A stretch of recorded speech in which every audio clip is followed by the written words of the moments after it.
modern videos, they change. They don't focus a minute or two. They change every 10 seconds. So that's even worse.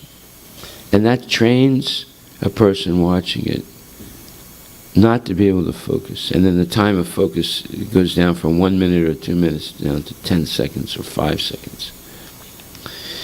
So it's extremely detrimental for the consciousness to watch such types of so-called entertainment. At the time of death, the consciousness the living entity has created will carry him on to the next type of body. If he has made his consciousness like that of cats and like that of a cat or dog, he is sure to change to a cat's or dog's body. And if he has fixed his consciousness on godly qualities, he will change into the form of a demigod. And if he is in Krishna consciousness, he will be transferred to Krishna Loka. You notice here he's making a difference between going to the demigod planets and going back to Godhead, to Krishna, to Vaikuntha. Simply living a pious life is not good enough. It may be helpful in some preliminary stage, but it's not good enough to go back to Godhead. This is the proof. And if he has fixed his consciousness on godly qualities, he will change into the form of a demigod. And if he is in Krishna consciousness, he will be transferred to Krishna Loka in the spiritual world and will associate with Krishna. It is a false claim that after the annihilation of this body, everything is finished. Well, that is not true. But you see, the atheists, on one hand, the Mayavadis, on the other hand, lead us into a dead end. The atheists, after death there's nothing. The Mayavadis, there's Brahman effulgence and that's it. There's nothing beyond that. Both are dead ends. One is a little better than the other. The Mayavadi concept is a little better than the atheist concept. Because the atheist concept is, look, we're going to die, and when you're dead, everything is over. So you may as well squeeze out as much sense gratification as you can. Therefore, the materialists who believe like that live very intense lives of sense gratification. Like there's this one English singer, his name was George Michael. He's a very famous singer. He died sometime this year. Well, he was a very, very he was a pervert. He was a nonsense guy. His whole lifestyle was nonsense. And it explained how he was living the last 3 weeks or months. Every day he had a party. And in the party, they did all kinds of nonsense things. So, what will happen to him? I can't even imagine, because his whole life was sinful. So you see, these are people who are atheists. They don't believe there's anything after death. All they know is sense gratification. And the more lusty and perverted, the better, they think. So they just engage in these gross animalistic activities. Right up to the moment of death. They're so arrogant and blind. So, as if he is in Krishna consciousness, and if he is in Krishna consciousness, he'll be transferred to Krishna Loka in the spiritual world and will associate with Krishna. It is a false claim that after the annihilation of this body, everything is finished. The individual soul is transmigrating from one body to another, and his present body and present activities are the background of his next body. One gets a different body according to karma, and he has to quit this body in due course.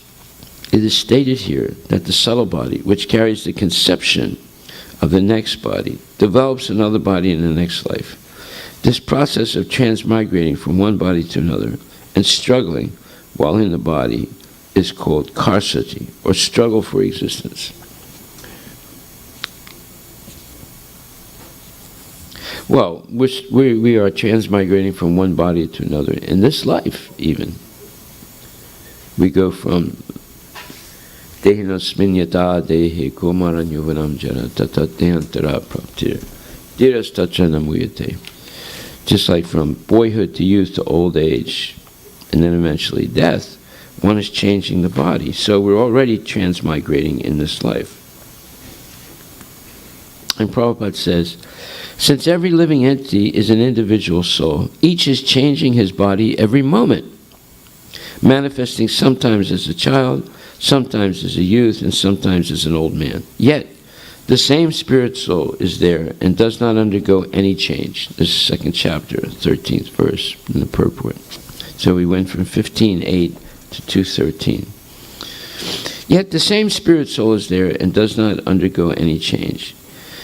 This individual soul finally changes the body at death and transmigrates to another body.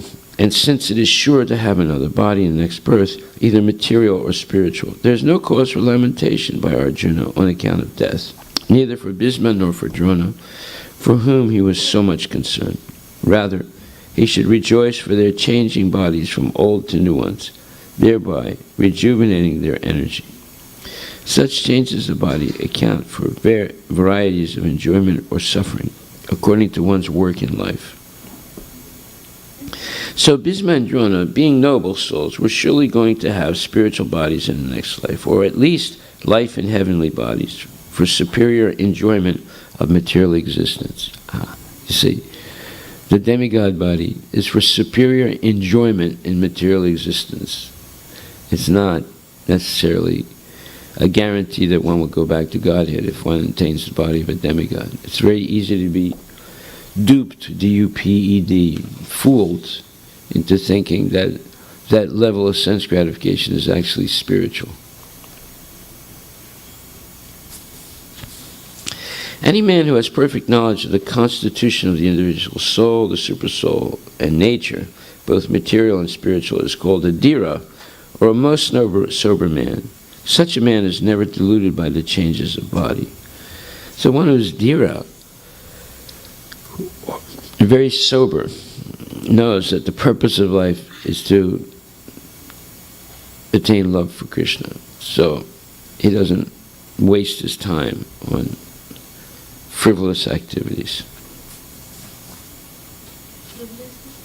Frivolous meaning foolish, useless, waste of time activities.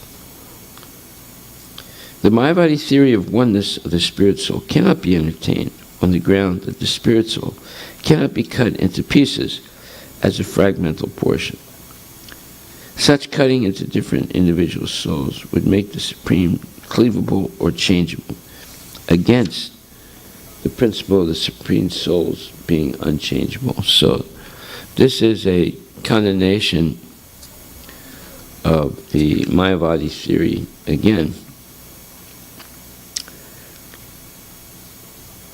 The spirit soul is simultaneously and inconceivably one and different from Krishna. We're connected to Krishna. We can never be separate from Krishna. But yet we have minute individuality, and Krishna has infinite individuality. So the oneness of the spirit soul with the super soul is totally rejected. How do we know that? Well, it says here,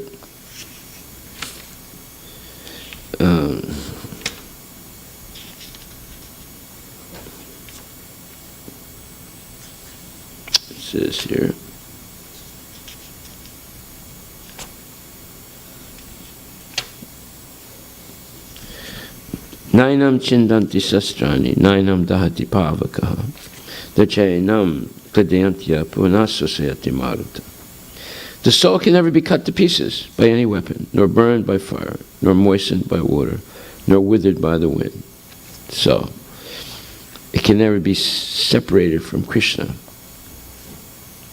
And in the purport, Prabhupada says, the Mayavadi cannot explain how the individual soul came into existence simply by ignorance and consequently became covered by illusory energy. Nor was it ever possible to cut individual souls from the original Supreme Soul. Rather, the individual souls are eternally separated parts of the Supreme Soul.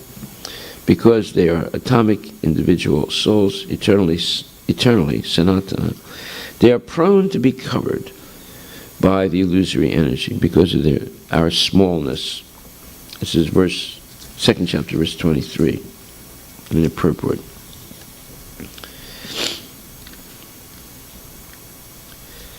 They are prone to be covered by the illusory energy, and thus they become separated from the association of the Supreme Lord, just as the sparks of a fire, although one in quality with the fire, are prone to be extinguished when out of the fire. In the Varaha Purana, the living entities are described as separated parts and parcels of the Supreme. They are eternally so, according to the Bhagavad Gita also. So even after being liberated from illusion, the living entities remain a separate identity, as is evident from the teachings of the Lord to Arjuna. Arjuna became liberated by the knowledge received from Krishna, but he never became one with Krishna. Okay, so, the soul can never be cut. So that's Prabhupada's point here, that the soul can never be separate from Krishna, separated. Although it's possible for each of us to forget Krishna. So he says, the Mayavadi theory of oneness of the spirit soul cannot be entertained on the ground that the spirit soul cannot be cut into pieces as a fragmental portion. Such cutting into different individual souls would make the Supreme cleavable or changeable against the principle of super souls being unchangeable. Krishna is never less than himself, even if he expands himself infinitely into infinite living entities and incarnations and so forth. So this whole Mayavad theory has so many holes in it. It's worse than Swiss cheese, if you know what Swiss cheese is. You know what Swiss cheese is? Cheese? Swiss cheese. It's a cheese, right? It's a cheese, yes. But it has many holes in it, if you've ever seen it. Right? So the Mayavadi theory is worse than Swiss cheese. It has more holes in it than any Swiss cheese.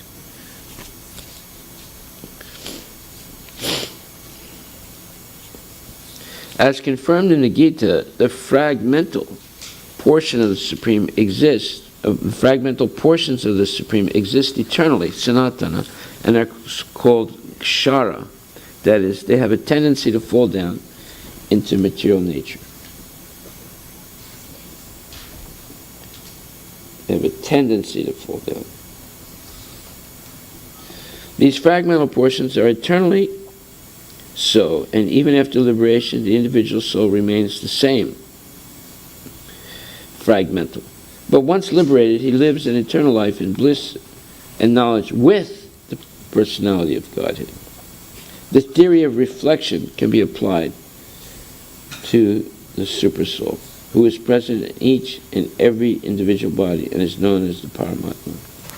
He is different from the individual entity. When the sky is reflected in water, the reflections represent both the sun and the moon and the stars also. The stars can be compared to the living entities, and the sun or moon to the Supreme Lord. The individual fragmental spirit soul is represented by Krishna, and the Supreme Soul is the personality of Godhead, Shri Krishna. They are not on the same level, as it will be apparent in the beginning of the 4th chapter. If Arjuna is on the same level with Krishna, and Krishna is not superior to Arjuna, then their relationship of instructor and instructed becomes meaningless. If both of them are deluded by the illusory energy, Maya, then there's no need of one being the instructor and the other the instructed. Such instruction would be useless because in the clutches of Maya, no one can be an authoritative instructor. Under the circumstances, it is admitted that Lord Krishna is the Supreme Lord, superior in position to living entity, and Arjuna, who is a forgotten soul, deluded and Arjuna is a forgotten soul deluded by Maya. Yeah, so one cannot be a teacher, even of mundane subjects like math or geometry or geology or anything, unless they are free of Maya. Otherwise, they'll teach the students their conception of illusion. They're not really teaching math or geometry or anything. They're teaching their conception of illusion, their world view. So, just like a Sanskriti was telling me, her teacher, a lady, every day she tries to convince the kids that they shouldn't eat meat and they shouldn't eat any milk products. Right? Huh? So you might say, oh, that's good, you shouldn't eat meat. Yeah, but the second part is not good. You should not take any milk products. She's a vegan. So she tries to make the kids feel guilty about eating meat and drinking milk and so forth. So she's definitely not a perfect person. And nor does she, I mean, she has some major misconceptions. You might say, well, she's only 50% misconception. A misconception is no such thing as 50%. One misconception can destroy all the other things that you have half right. Half right.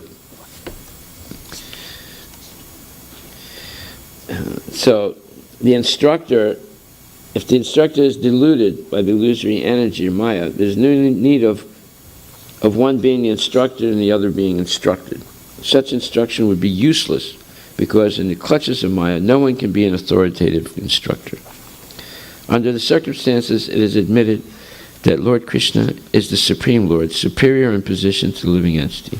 Arjuna, who is a forgotten soul, deluded. Arjuna is a forgotten soul deluded by Maya.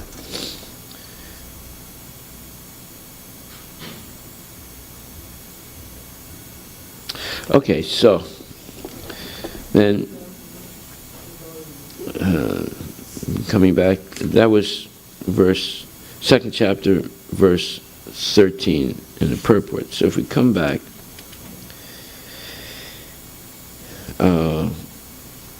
to second chapter, verse 23, again it says, Mayavadi cannot explain how the individual soul came into existence simply by ignorance, and consequently became covered by the illusory energy. So the Mayavadi is saying, well, their only explanation is all illusion. It doesn't exist. But we can prove to the Mayavadi that the material world exists by hitting him over the head with a chair.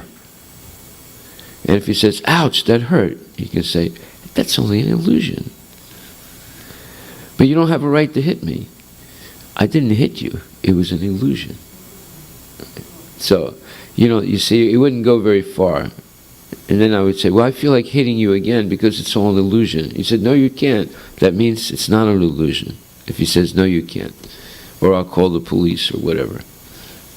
So we see their whole premise that it's an illusion is not true. Okay. So then, back to 15:8.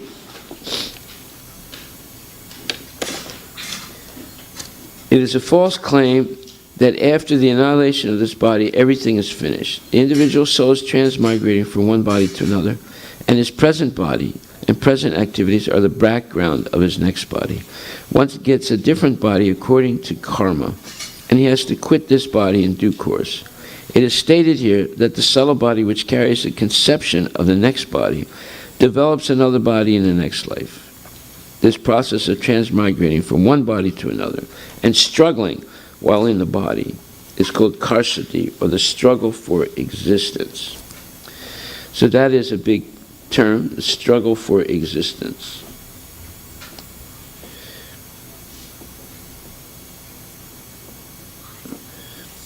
What is the struggle for existence? Well,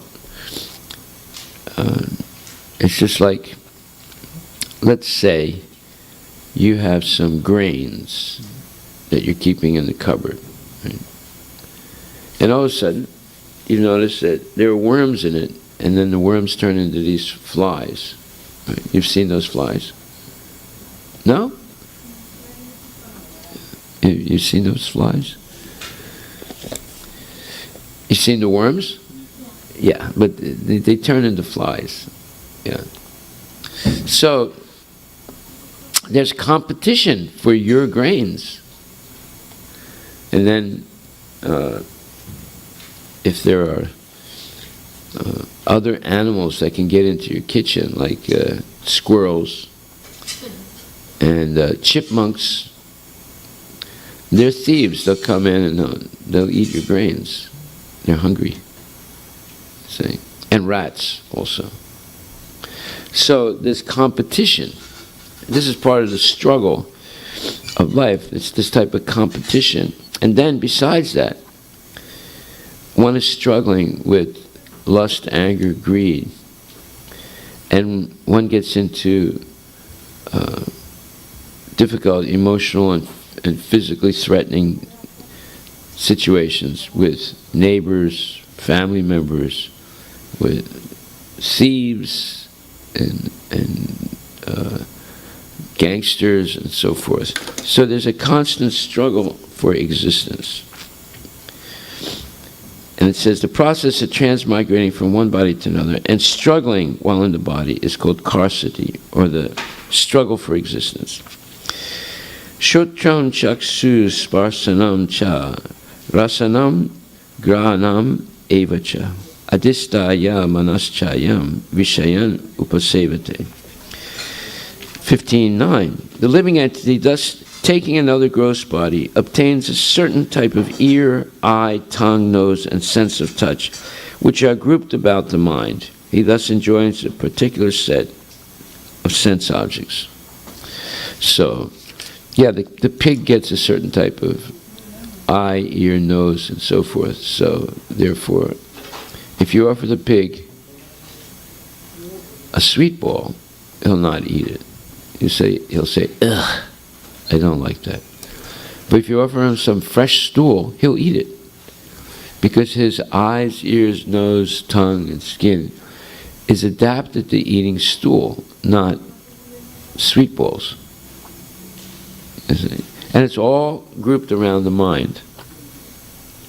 And Prabhupada says, in other words, if the living entity adulterates his consciousness, in other words, contaminates his consciousness with the qualities of cats and dogs, in his next life he gets a cat or dog body and enjoys. So there's this one lady, she has a PhD in dogs. And she's written many books about dogs.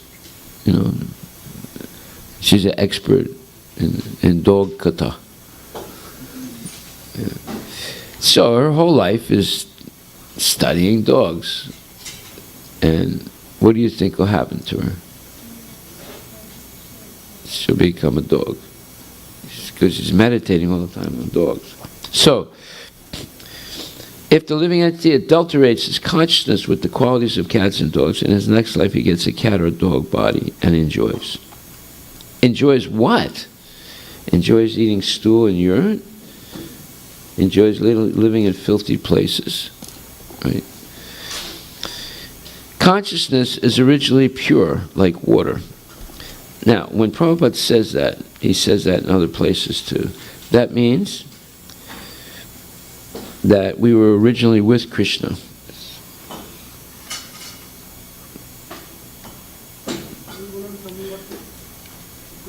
What is pure consciousness? Pure consciousness means Krishna consciousness.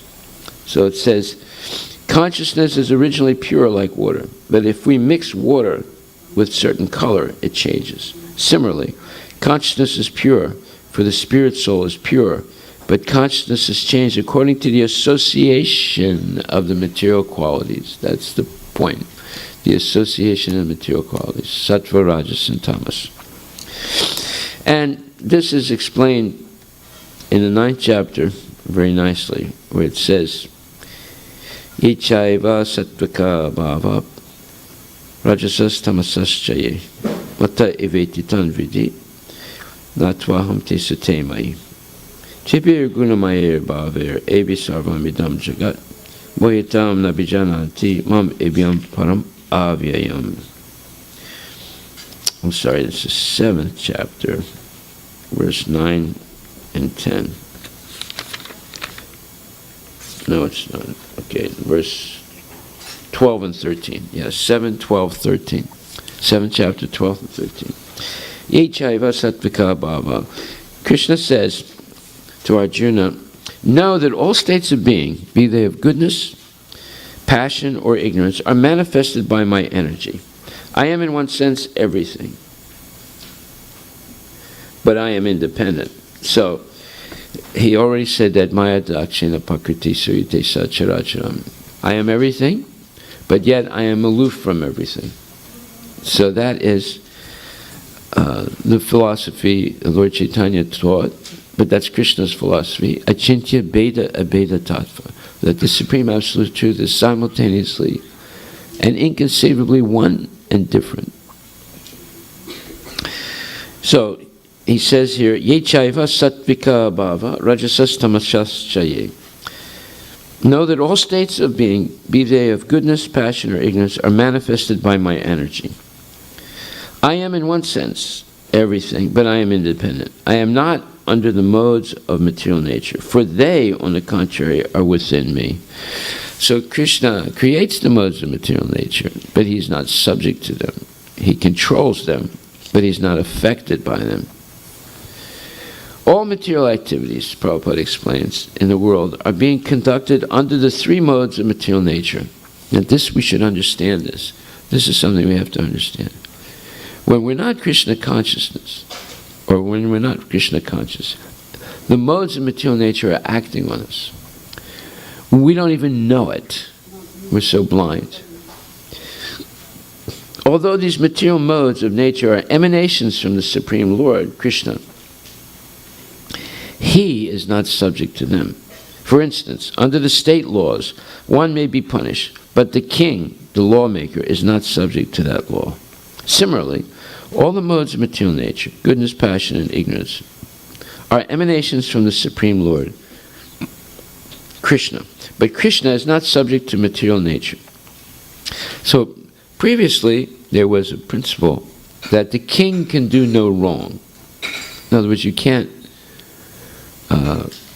prosecute the king for wrongdoing, right? Because he was given a special status in monarchy. Even the President of the United States, while he's president, he cannot be taken to a normal court for wrongdoing. He can be judged by the Senate of the United States. They can, the House of Representatives can impeach him, meaning find him guilty of something. And then he goes on trial in front of the Senate of the United States. And if they find that the impeachment, let's say, accusations are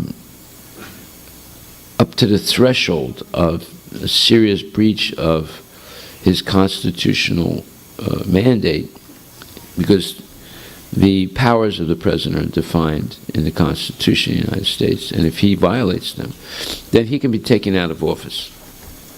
And there have been several people who were taken out, presidents that were taken out of office because of breach of confidence.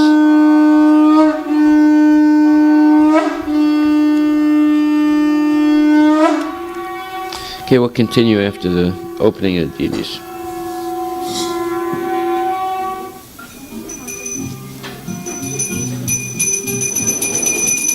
Jai Shri Shri Radha Nila Madhavi.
Yashomati Nandana Brajabara Nagara Gokula Ranjana Kana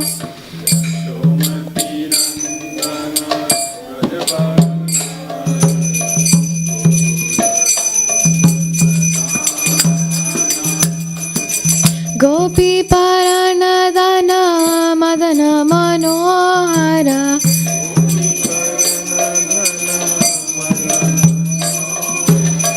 Kaliya Damana Vidana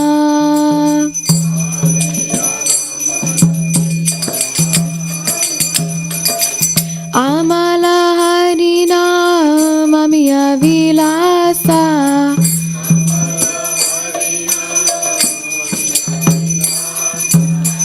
Vipina Purandara Navina Nagara Bora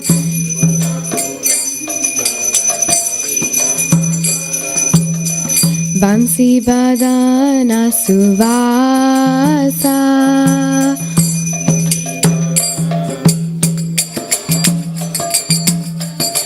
Brajajana Palana Surakula Nasana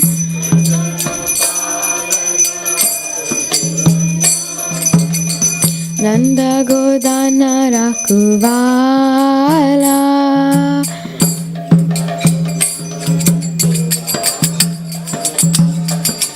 Govinda Madhava Navanita Taskara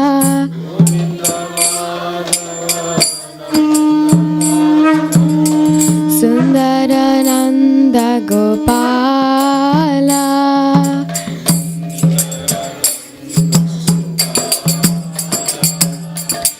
Yamuna Tattachara Gopi Basanahara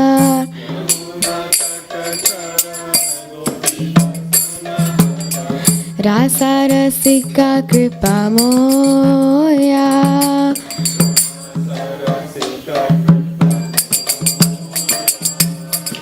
Shri Radha Vallabha Vrindavana Natabana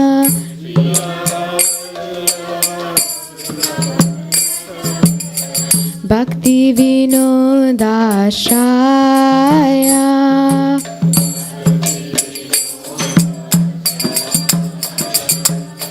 Yashomati Nandana Brajabara Nagara Gokula Ranjana Kana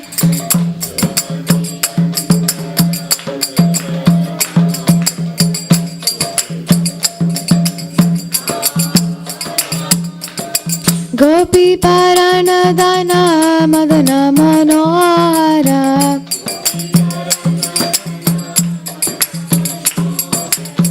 Kaliya Damana Vidana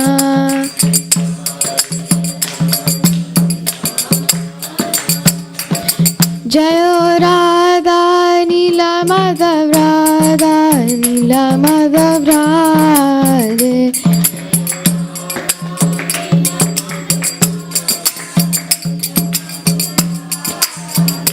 Jayo Jagannatha Jayo Jagannatha Jayo Baladeva Jayo Subhadra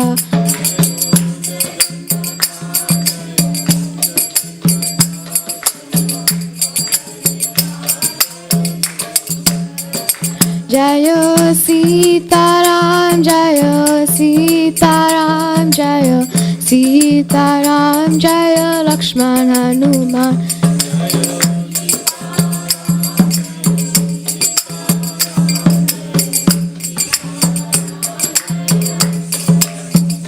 Nittai Gaura Hari Bol Hari Bol Hari Bol Nittai Gaura Hari Bol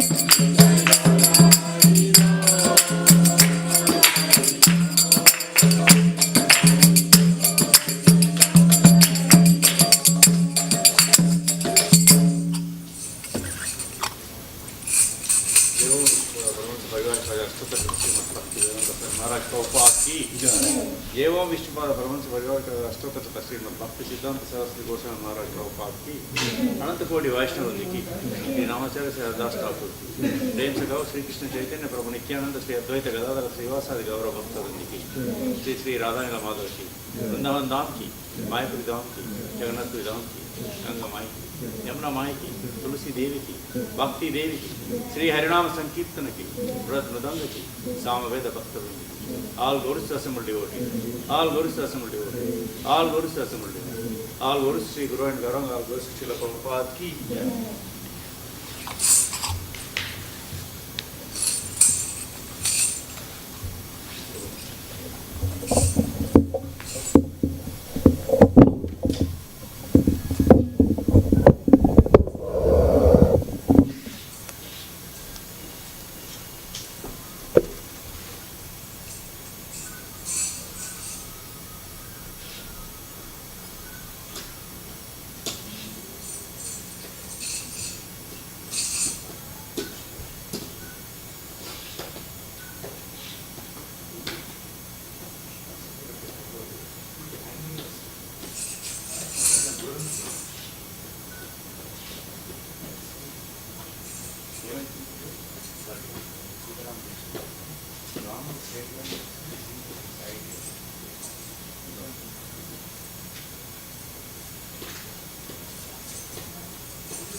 It's disconnected long ago. One day 30 messages were there. I got answered. So everybody was doing this. Thank you. Please add me.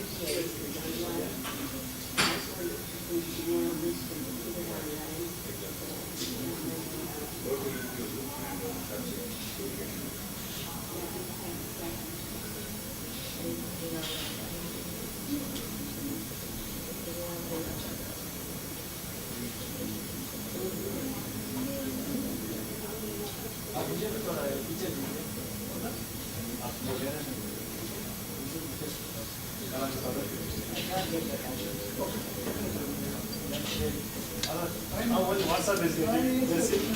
Why not Facebook, right?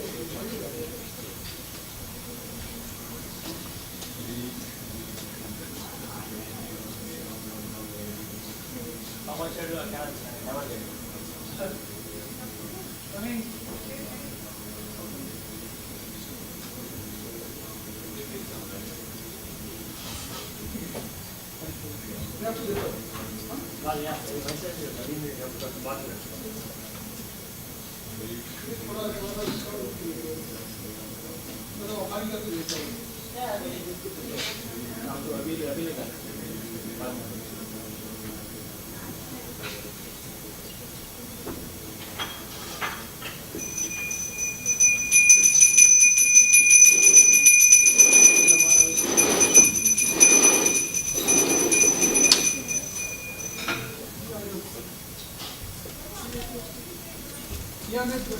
मेरे पास है, लेके आ गया मैं।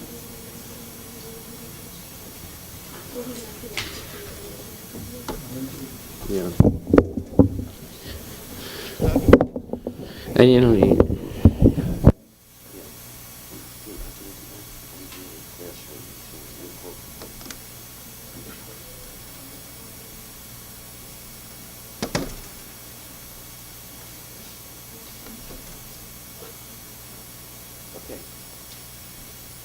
so Krishna says that although he is the creator of the modes of material nature, he's not affected by them. He's transcendental to them. And therefore he's called nirguna, which means that these gunas, or these modes, although issuing from him, do not affect him. This is one of the special characteristics of Bhagavan, or the Supreme Personality of Godhead. And then Krishna says, Trivir gunamaya bhaver eva sarvamidam jagat mohita nabijananti mam evyam param avyayam. He tells Arjuna, deluded by the three modes, goodness, passion, and ignorance, the whole world does not know me, who am above the modes and inexhaustible. So this is a very significant verse. As long as we're affected by the modes of material nature, we're basically in Maya. And we're being forced to do things, although we think we're the doer. Prakrite kriyamanani gunai karmani sarvasaha ahankara vimudatma kartaham iti manyate. In the 3rd chapter, 27th verse, Krishna says, the spirit soul, bewildered by the influence of false ego, thinks himself the doer of activities that are in actuality carried out by the three modes of material nature. So, this is a very significant point. 3:27 and 7:13 are related very closely, and this is something that I would say 99.9% people don't understand. And they're under the impression that they are the doer, where actually they're being forced to do things.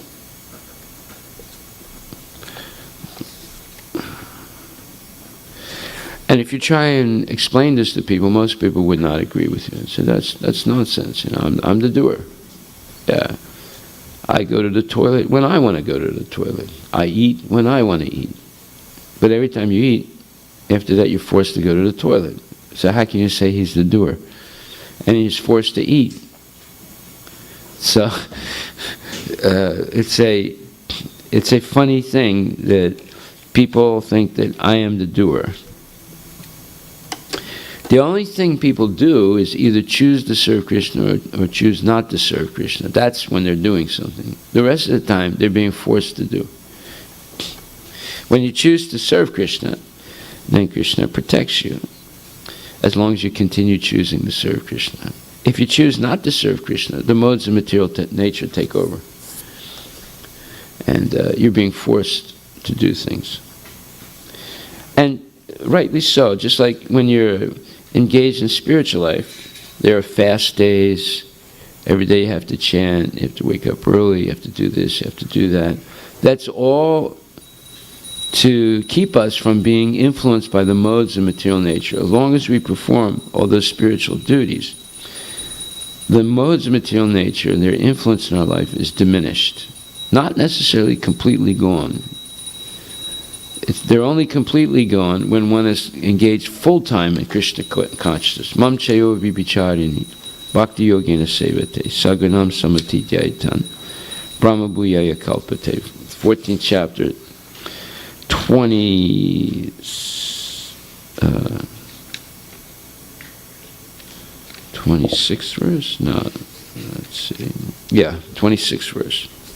One who engages in full devotional service, unfailing in all circumstances, at once transcends the modes of material nature and thus comes to the level of Brahman. 1426. So you have 327, which says that the spirit soul, bewildered by the influence of the false ego, thinks himself the doer of activities that are in actuality carried out by the three modes of material nature. But then 1426 explains how to become free of the modes of material nature. By engaging in full devotional service, unfailing in all circumstances, meaning you never stop and you never fall down. At once, one transcends the modes of material nature and thus comes to the level of Brahman. Okay, the level of Brahman is the level in which Krishna is living, acting. So, unless one rises above the influence and modes of material nature, one cannot understand Krishna at all. Prabhupada explains in 713, the whole world is enchanted by three modes of material nature. Those who are bewildered by these three modes cannot understand that transcendental to this material nature is the Supreme Lord Krishna. And now we understand why the atheists don't understand anything about Krishna, because they're bewildered completely, enchanted rather, by the three modes, especially by lust and greed and anger. Every living entity under the influence of material nature has a particular type of body and a particular type of psychological and biological activities accordingly. Well, when you say particular type of psychological and biological activities, that means conditioning. Everyone is conditioned by the modes of material nature, and the conditioning, let's say, instrument is the body itself, the type of senses we have, the type of nose, eyes, ears, so forth. So therefore, we develop a certain concept of who we are and what our duty in life is. Like some people think, my duty in life is to smoke marijuana.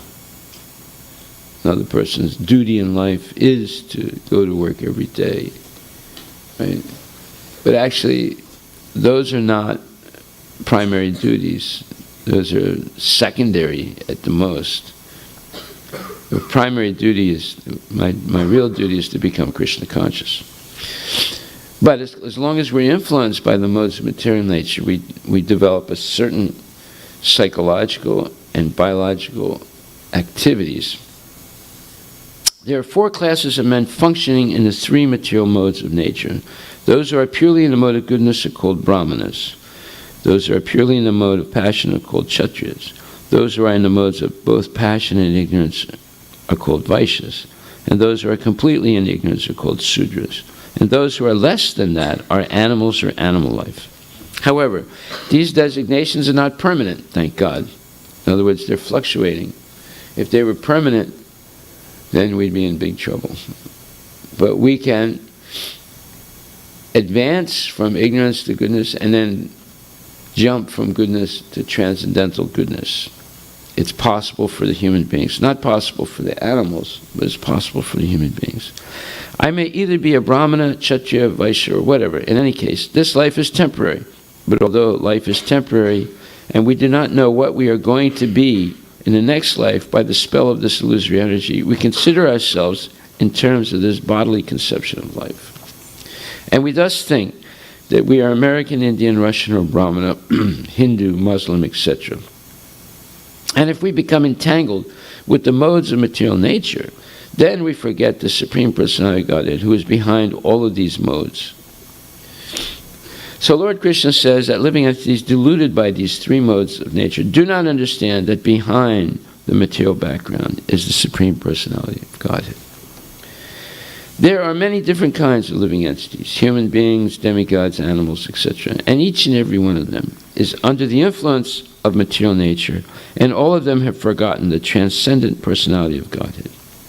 Those who are in the modes of passion and ignorance, and even those who are in the mode of goodness, cannot go beyond the impersonal Brahman conception of the Absolute Truth. They are bewildered before the Supreme Lord in his personal feature, which possesses all beauty, opulence, knowledge, strength, fame, and renunciation.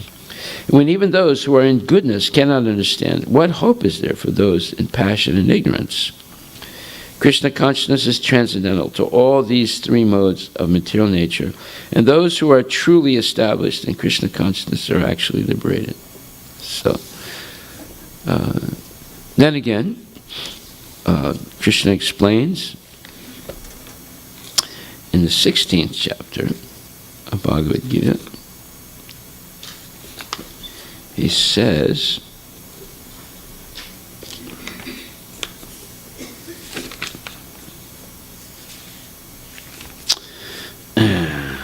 he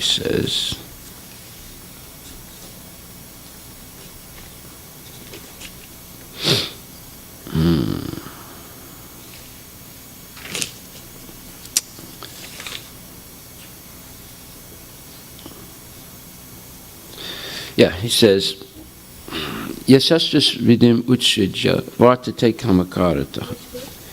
This is 1623. Nasa siddhim avapnoti nasukam na param gatim.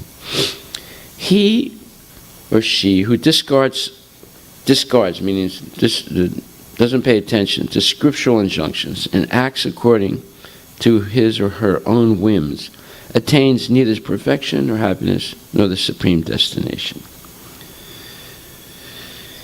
As described before, the Shastra Vidhi, or the direction of the Shastra, is given to the different castes and orders of human society. Everyone is expected to follow these rules and regulations. If one does not follow them and acts whimsically according to his lust, greed, and desire, then he never will be perfect in this life. In other words, a man may theoretically know all these things, but if he does not apply them in his own life, then he is to be known as the lowest of mankind, meaning Naradama. Naradamas are highly educated people, but they don't follow anything. They just act whimsically. So therefore, they're considered the lowest of human beings, because a person who's ignorant, they have some kind of an excuse for not following the Vedic scriptures. But someone who is highly educated and knows the Vedas, but still doesn't follow, that person is considered the lowest, Naradama. The Nara Adama. Adama means lowest, Nara means human being. And why is that? Because they know better, but they refuse to control their lust, anger, and greed, and therefore they become puppets in the hands of the three modes of material nature. Everyone is expected to follow these rules and regulations.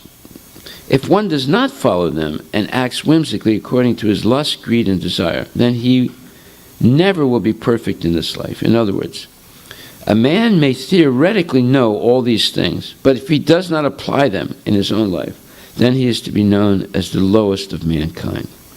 In the human form of life, a living entity is expected to be sane and to follow the regulations given for elevating his life to the highest platform. But if he does not follow them, then he degrades himself. But even if he follows the rules and regulations and moral principles, and ultimately does not come to the stage of understanding the Supreme Lord, then all his knowledge becomes spoiled. And even if he accepts the existence of God, If he does not engage himself in the service of the Lord, his attempts are spoiled. Therefore, one should gradually raise himself to the platform of Krishna consciousness and devotional service. It is then and there that he can attain the highest perfectional stage, not otherwise. So the problem is this kama karataha, whimsical behavior due to lusty desires. One becomes whimsical when they're lusty. Whimsical means they know what's right, but they do the wrong thing anyway. See? The word kamakarata is very significant. A person who knowingly violates the rules acts in lust. He knows that this is forbidden, but still he acts. This is called acting whimsically. He knows that this should be done, this should be done, but still he does not do it. Therefore he is called whimsical. Such persons are destined to be condemned by the Supreme Lord. Such persons cannot have the perfection which is meant for the human life. The human life is especially meant for purifying one's existence. And one who does not follow the rules and regulations cannot purify himself, nor can he attain the real stage of happiness. So here's a dilemma, and it's a serious dilemma, that unless one comes to the stage of Krishna consciousness, they're continually being battered, or let's say, continually failing, although they may know what's right, although they may be able to quote verses from the Shastra, although they may have followed some things, but because they're not strong enough to consistently follow. And why is that? Because they don't consistently associate with genuine devotees. They keep going back to emotional relationships with low-class family members or friends, and then again engaging in low-class behavior, such as drinking wine, eating meat, gambling, and so forth. So now, if we look in the 13th chapter, it says, there's a very nice verse, 13:30, chapter 13, verse 30, which says, Prakrityaiva chakarmani kriyamanani sarvasa yapasyati tatatmanam akartanam sapasyati. Now this is the culminating verse of this thread of thought. That is, Krishna is transcendental to the modes of material nature. But all living entities in this world who are not Krishna conscious are being controlled by the modes of material nature, just like a puppet is controlled by a puppeteer. And this verse says, one who can see that all activities are performed by the body, which is created of material nature, and sees that the self does nothing, actually sees. And Prabhupada explains, the body is made by material nature under the direction of the Supersoul, and whatever activities are going on in respect to one's body are not his doing. Whatever one is supposed to do, either for happiness or for distress, one is forced to do because of the bodily constitution. In other words, when we think, just like in the Constitution of the United States, it says that every American citizen has a right to life, liberty, and the pursuit of happiness. Now, this pursuit of happiness is a very evasive concept, and rightfully so. If we look at this phrase in the commentary to this verse, Prabhupada explains, whatever one is supposed to do, either for happiness or for distress, one is forced to do because of the bodily constitution. Now, this means that we are not acting freely when we're under the influence of sattva, rajas, and tamas, the three modes of material nature. The activities we're doing are being forced upon us. But most people would argue that's not true. But now we're going to understand why. The self, however, is outside all these bodily activities. Yeah, the soul within the body is not obliged to eat, sleep, mate, or defend. It's not obliged to go to the toilet. It's not obliged to do any of those things. The soul is eternal. It's not subject to the laws of material nature. And it has a spiritual body that is not subject to hunger, thirst, and so forth. But as long as our soul identifies with the body, then it thinks it is obliged to do all these things. However, we have the proof that great saintly persons, such as the 6 Goswamis of Vrindavan, direct disciples of Lord Chaitanya, they diminished eating and sleeping almost to nil. And still they stayed alive. Raghunath Das Goswami, he hardly ate 1 or 2 teaspoons of ghee every 3 days. That was it. But yet he lived to be 100 years old. He hardly slept a half an hour or maximum 1 or 2 hours a day. But yet he lived to be 100 years old. You see? So that's proof that excessive bodily needs are actually illusory. When one diminishes their bodily needs, they live much healthier. In fact, it's said, more people have died by overeating than by undereating. Yes. Diabetes is a disease of overeating. And tuberculosis is a disease of undereating. So one has to have a certain balance. Now, everybody's body can be different. But by voluntarily acting according to the rules and regulations of spiritual life, one can diminish the needs of the body and minimize them so that one has maximum time for devotional service. That includes eating, sleeping, mating, and defending. Well, first of all, one has to regulate them according to the Vedas, and then one can diminish them according to one's needs. Now, what do we actually need? That is something that is shockingly much less than what we think. And this is proven by great saintly individuals. Okay, so here it says, the self, however, is outside all these bodily activities. This body is given according to one's past desires. To fulfill desires, one is given the body with which he acts accordingly. Practically speaking, the body is a machine designed by the Supreme Lord to fulfill desires. Because of desires, one is put into difficult circumstances, to suffer or to enjoy. This transcendental vision of the living entity, when developed, makes one separate from bodily activities. One who has such a vision is an actual seer. So, the purpose of spiritual knowledge is to diminish or eradicate all material desires and replace them with pure spiritual desires, meant for only for the pleasure of the Lord.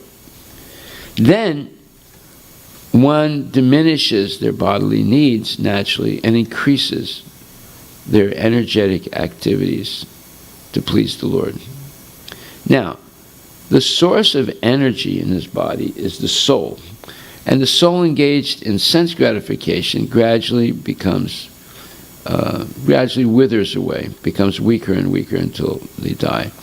But the soul engaged in positive spiritual activities meant to please the Lord gains more and more energy, because the source of all energy is the super soul, or Paramatma in the heart. And the Paramatma is feeding our soul with energy, just like the source of energy in your cell phone is a battery.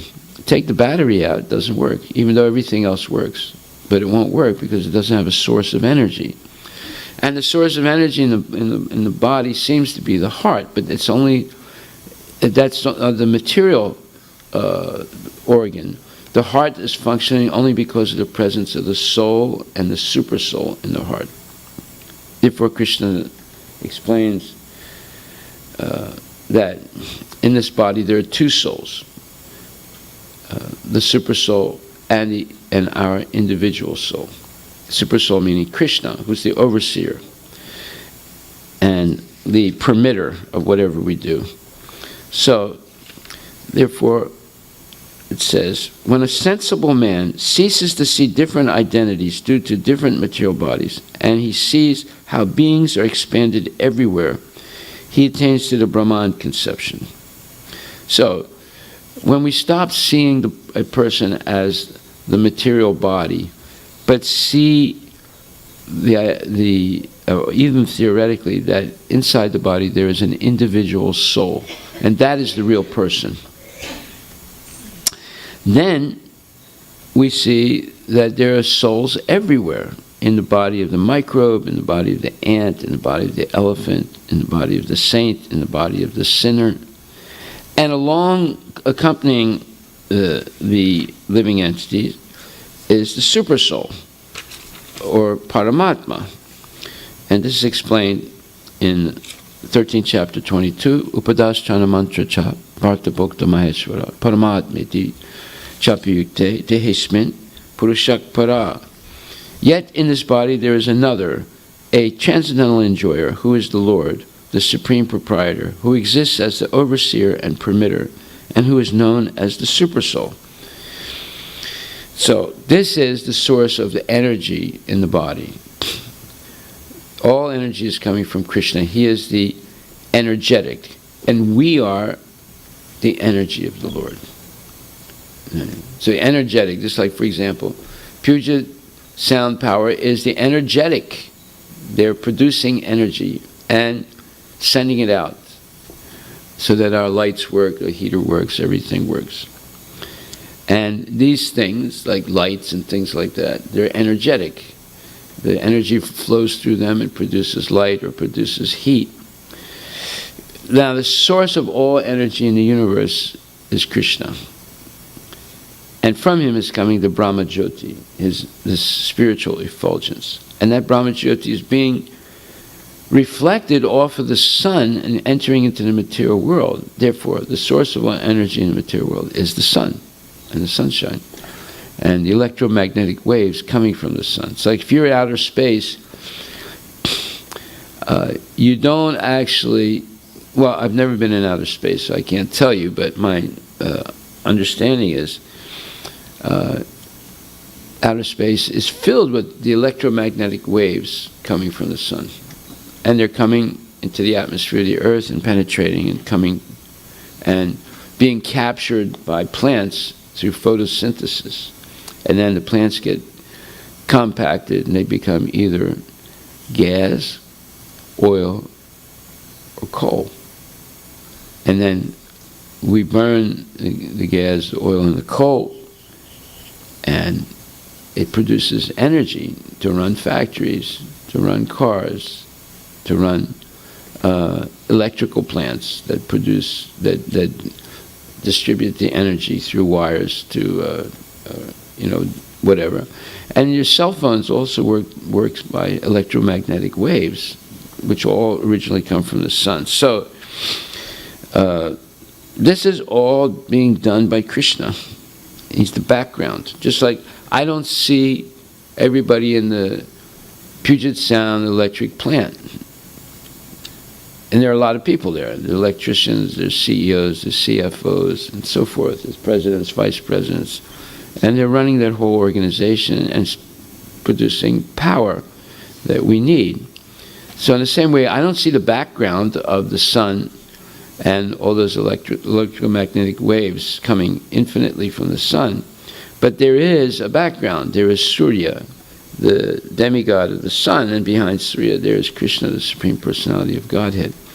So, the same way I don't see the background of Puget Sound power, I don't see the background of the source of all energy in the universe, the sun, but there is a background. And if we don't admit that, then we're in illusion. Okay, so then, coming back to the 15th chapter where we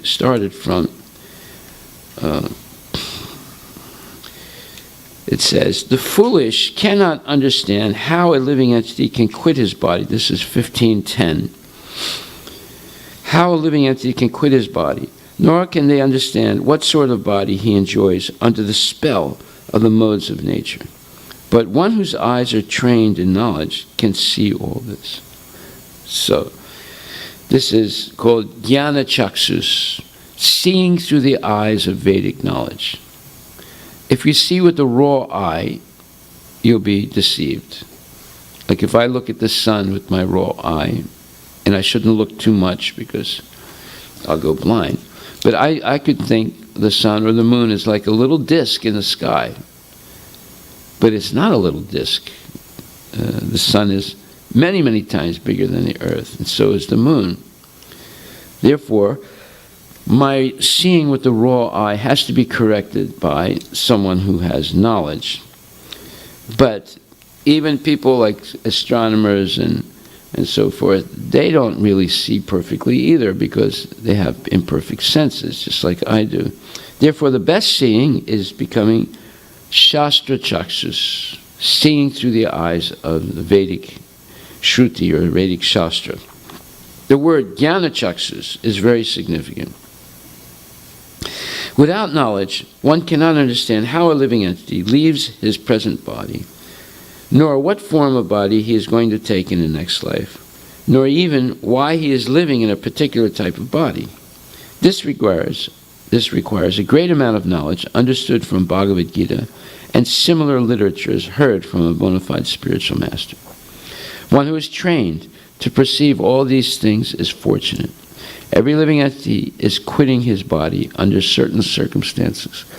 He is living under certain circumstances, and he is enjoying under certain circumstances under the spell of material nature. As a result, he is suffering different kinds of happiness and distress. Notice he says suffering different kinds of happiness and distress, because both happiness and distress are different levels of suffering. Yes. Why do we say that? Well, we explained yesterday and many other times, the 5th chapter, 18th verse, 5th chapter, 18th verse says that if a person attempts to achieve material happiness, wait a minute, not the 18th verse, it's the 5th chapter. If a person tries to achieve happiness materially, it is always followed by misery. Which one? 1 second.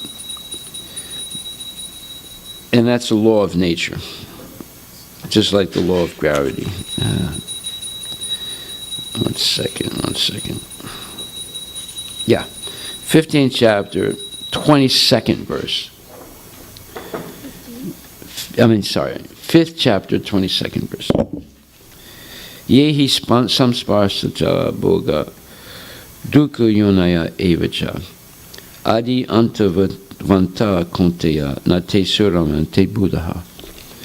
An intelligent person does not take part in the sources of misery, which are due to contact with the material senses. O son of Kunti, Arjuna, such pleasures have a beginning and an end, and so the wise man does not delight in them. So, in the purport, it says, those who are true yogis or learned transcendentalists are not attracted by sense pleasures, which are the causes of continuous material existence. The more one is addicted to material pleasures, the more he is entrapped by material miseries. So therefore, when Prabhupada writes in his purport that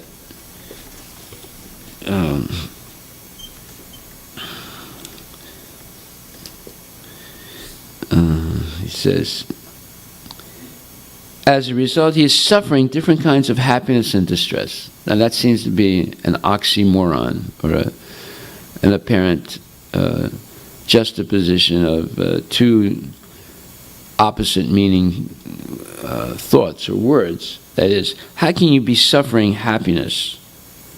You can understand suffering distress, but how can you be suffering happiness? But happiness engenders, material happiness engenders suffering, according to this law of nature.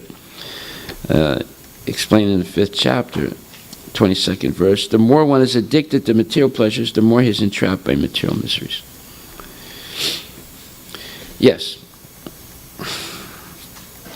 So, one who becomes jnana chaksus, he understands these principles that are explained in Bhagavad Gita. So, as a result, he is suffering different kinds of happiness and distress under the illusion of sense enjoyment. Persons who are everlastingly fooled by lust and desire lose all power to understand their change of body and their stay in a particular body. They cannot comprehend it. Those who have developed spiritual knowledge, however, can see that the spirit is different from the body and is changing its body and enjoying in different ways. A person in such knowledge can understand how the conditioned living entity is suffering in this material world. Therefore, those who are highly developed in Krishna consciousness try their best to give this knowledge to the people in general, for their conditional life is very much troublesome. They should come out of it and be Krishna conscious and liberate themselves to transfer it to the spiritual world. So, most people do not understand why they're suffering, and they don't see the correlation between material happiness and suffering. That is called ignorance. Just like someone might think, oh, this is a wonderful meal, Thanksgiving meal. We ate turkey, we ate spare ribs, we ate pork chops, we ate lamb chops, we ate sirloin steak, we ate chicken, and we ate some pig, and we ate a frog also. It was the greatest feast we've ever had in Thanksgiving. Now, wait a minute. All that stuff is dead. All those things are horrible, right? But people think the more meat they eat, the more happiness, culinary happiness they experience. You know, but it's complete nonsense. And what happens after that big Thanksgiving dinner? People get headaches, they get constipation, they get sick, they throw up.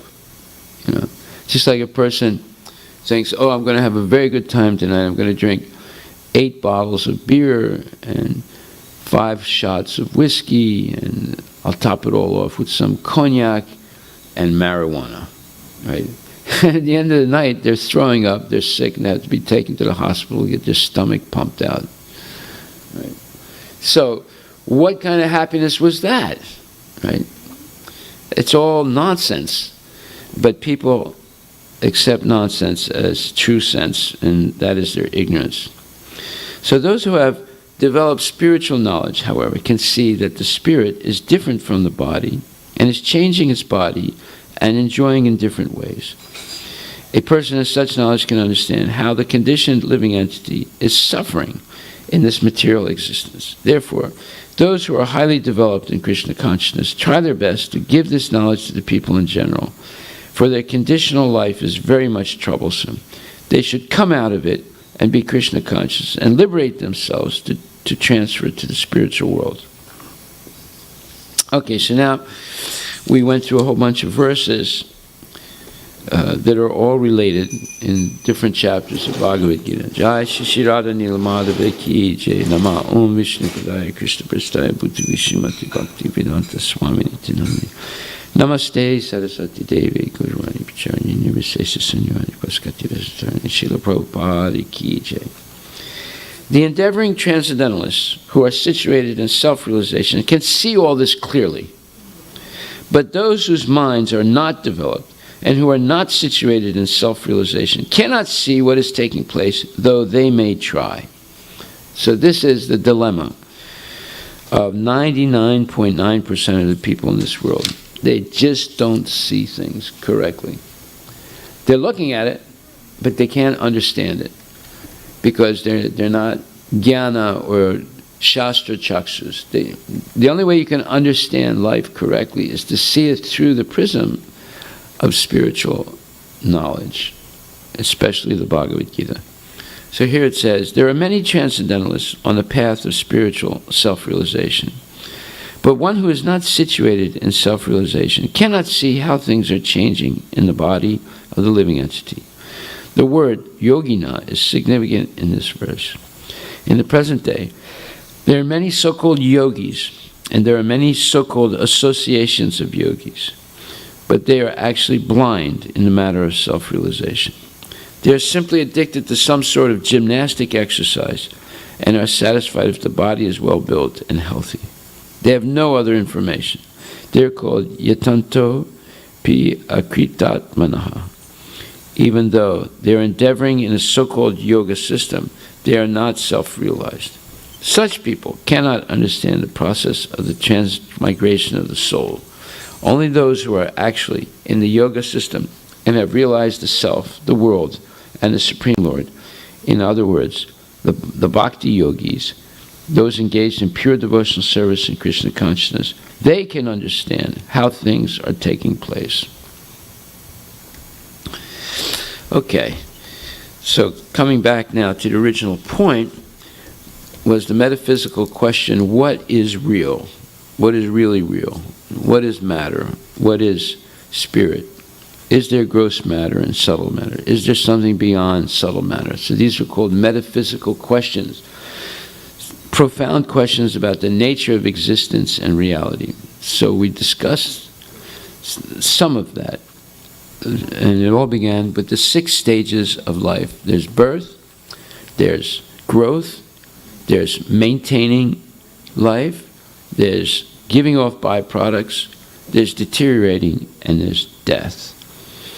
But death does not affect the soul, nor does the subtle body, which carries the soul to the next body. So therefore we read 15th chapter, 8, 9, and 10, and 11. Only when a person achieves pure love of Krishna does the subtle body dissolve, and the soul attains its eternal spiritual body and goes back to Godhead. So this is a quick summary of successful life. But most people do not have successful life. Most people fail and take birth again and start all over, eating, sleeping, mating, and defending, worrying, full of anxiety, and then being addicted to misconceptions that lead them to taking birth again and again and again and repeating the same old, same old. Okay, so we'll stop right there. Are there any questions anyone would like to ask? Yes? We learned our desires are getting carried forward from the previous birth. Yes. So Previous life. Previous life. So when we are in this present human form of life, we have certain way of thinking. Yes. Like for any situation. But as we are, like I will talk for myself, as I'm hearing about Krishna. Yeah. Katha, so now I can at least see some of the thoughts. The way mind is thinking is not correct. Yes. But I'm not acting on them because I know what is correct, what is not correct. Therefore, you're Naradama. And acting on what? Acting on the right thoughts or acting on the wrong thoughts? Not acting on the... Not acting on the wrong thoughts. Oh, okay. Then you're not Naradama. You're Bhakta. Coming, but now I'm not acting on that. No, that's because Krishna consciousness acts on the level of thinking, feeling, and willing, the 3 psychological states before acting. So, if you become Krishna conscious, it doesn't mean that you don't have any material desires, but when the material desire comes, you subject it to scrutiny through the eyes of Shastra. And therefore, before the thinking, feeling, and willing leads to action, you can stop yourself, knowing, having analyzed it, it's an action that is not going to be favorable for Krishna consciousness. Okay, so your question is? How to change the way mind is even thinking, like the first step itself, rather than not acting on that specific thought, like okay, I will not act on this thought because it's not favorable, but how to change the way mind... When in doubt, chant Hare Krishna. That's why the mantra is there. The mantra should be chanted always. That way, these other thoughts and desires do not take hold in the mind. If you chant out loud especially, these other thoughts and desires go away. Yes? Does that answer your question? In other words, let's say you think, oh, today I want to just sit down and watch the Super Bowl, and like I used to before, and drink beer and just have a good time, and eat potato chips. But then you think, no, this is not right. Hare Krishna, Krishna Krishna, Hare Hare, Hare Rama. You chant until you feel confident that you don't really want to do that. So you bring Krishna to help you overwhelm those degenerative thoughts and desires. And they are degenerative, yes. What? Bill Gates is so rich, yes, and successful. Steve Jobs is dead. Yeah.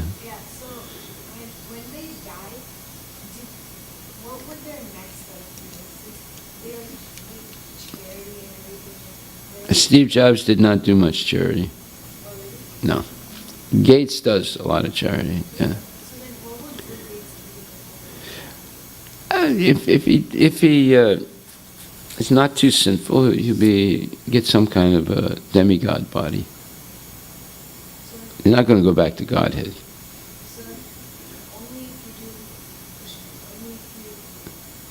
That's why it's good not to be rich. It's better to be poor, because then you don't get puffed up thinking, oh, I did this, I did that, I gave charity this. And what kind of charity is he giving? He's trying to eradicate malaria. So he spent, $4 or $5 billion from his foundation to try and eradicate malaria. Has he eradicated malaria?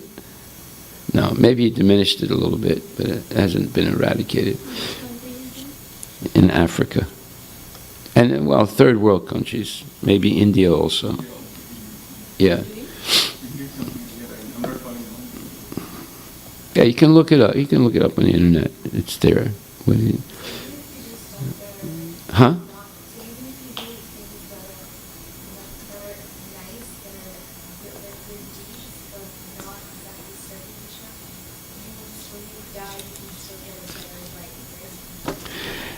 You can be promoted from being a third-class prisoner in the material world to second-class prisoner, or maybe first-class prisoner, but you're still a prisoner.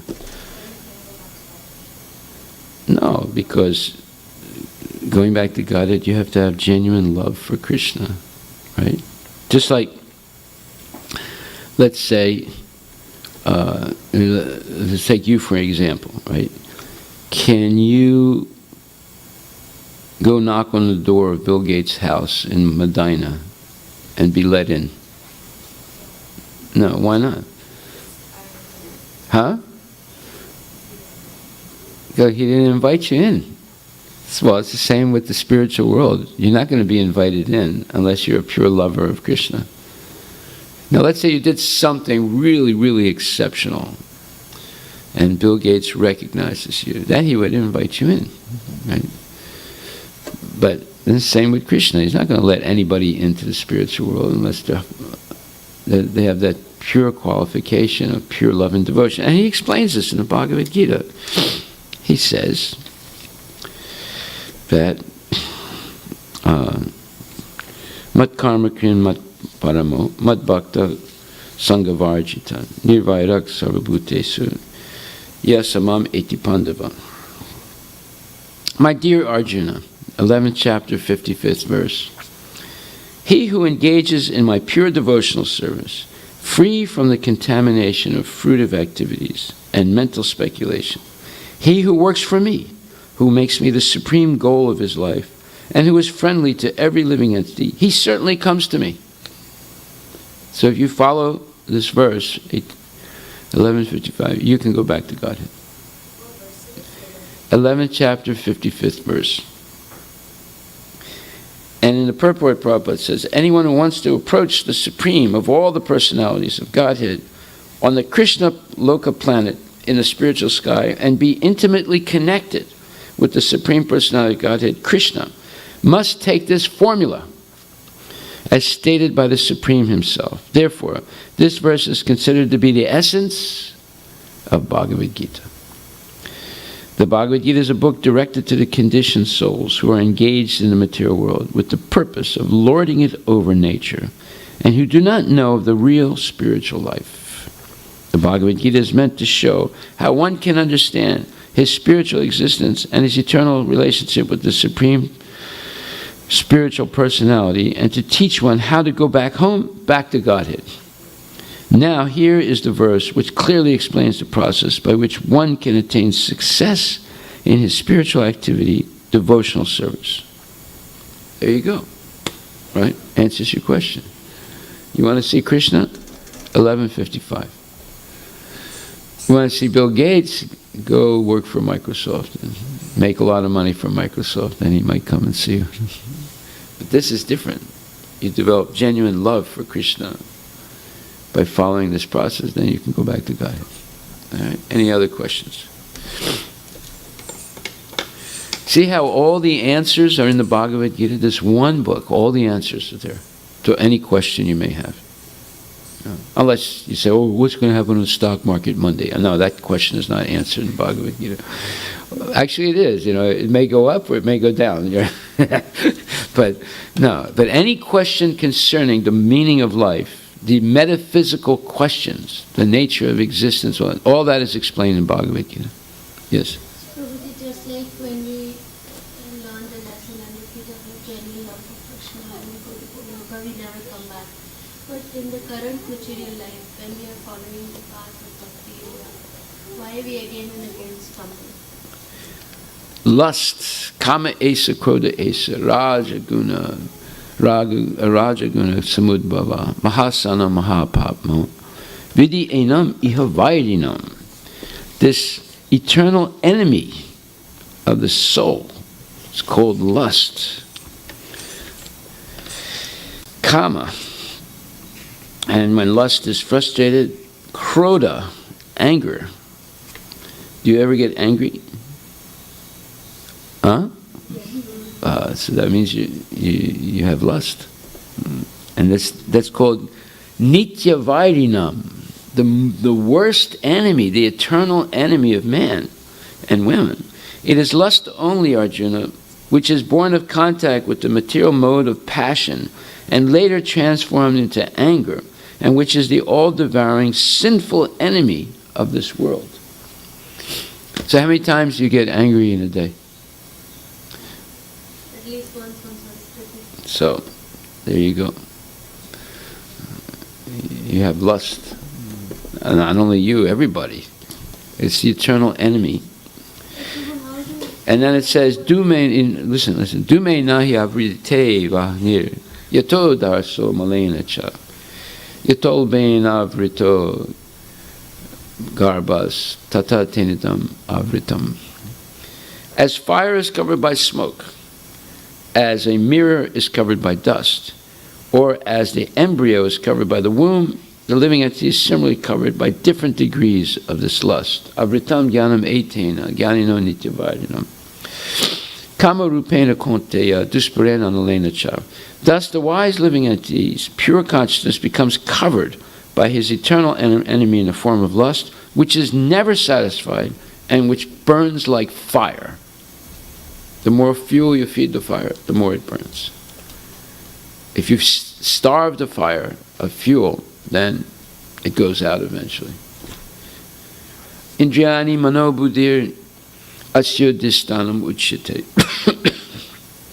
Etar vimohat isa jnanam dehinam avritam.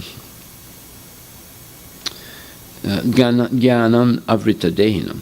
The senses, the mind, and the intelligence are the sitting places of this lust. Through them, lust covers the real knowledge of the living entity and bewilders him. So there you go. This is all explained here. Tasmat tvam indriyan yado niyam ya bharatar sabha. Pap manam prajahi hienam jnanam avritam jnana vigyana nasanam. Therefore, Arjuna, best of the Bharatas, in the very beginning, curb this great symbol of sin, lust, by regulating the senses and slay this destroyer of knowledge and self-realization.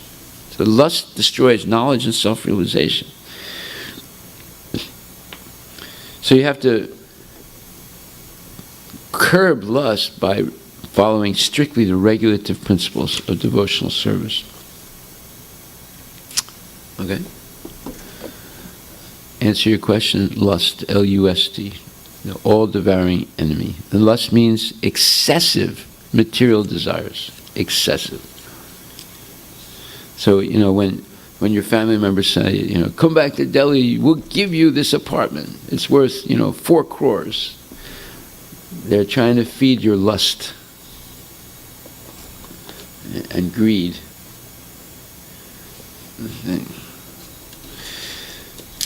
You see how material nature works. It's actually it's very gross, but because we're so dull, we think it's subtle. It's not subtle at all, it's gross. Hare Krishna. So we'll stop right there. Thank you very much, and we'll continue tonight.